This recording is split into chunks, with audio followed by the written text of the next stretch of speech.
So this book is called Ladybug Adventures, and it was written by your great uncle Jan Martin.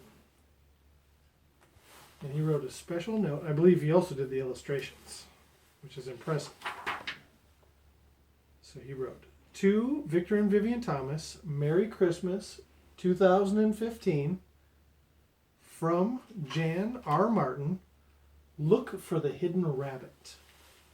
So that I guess we have to look for a hidden rabbit in the story. 3 young ladybugs.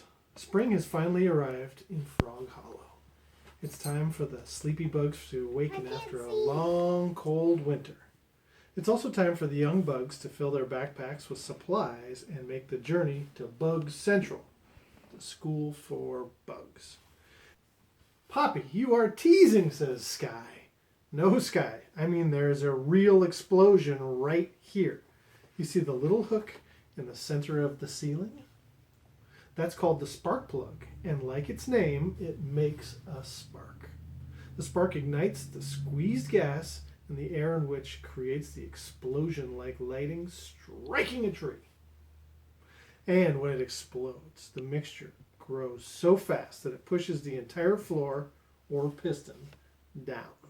And when that floor is down as far as it can go, the other valve above opens and lets the smoke from the explosion escape as the floor rises again.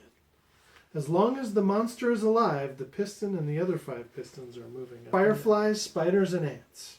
At this point in our story, I could reveal Skyle's ingenious plan as told to the Bug Council that evening. But I think it'd be better just to tell you what actually happened as it occurred after the meeting.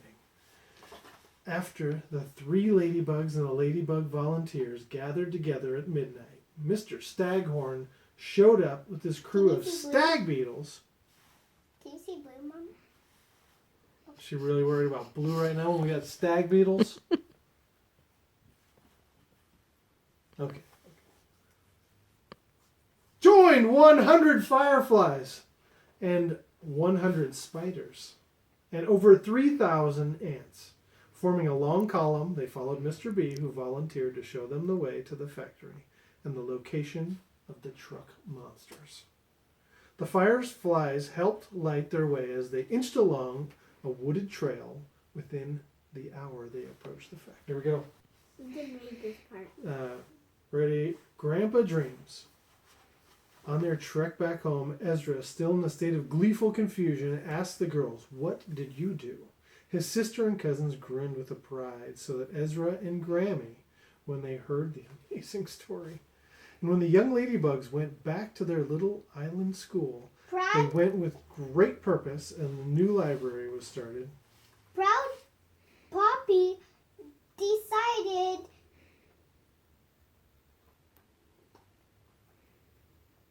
meditated on all the days Yeah, keep going.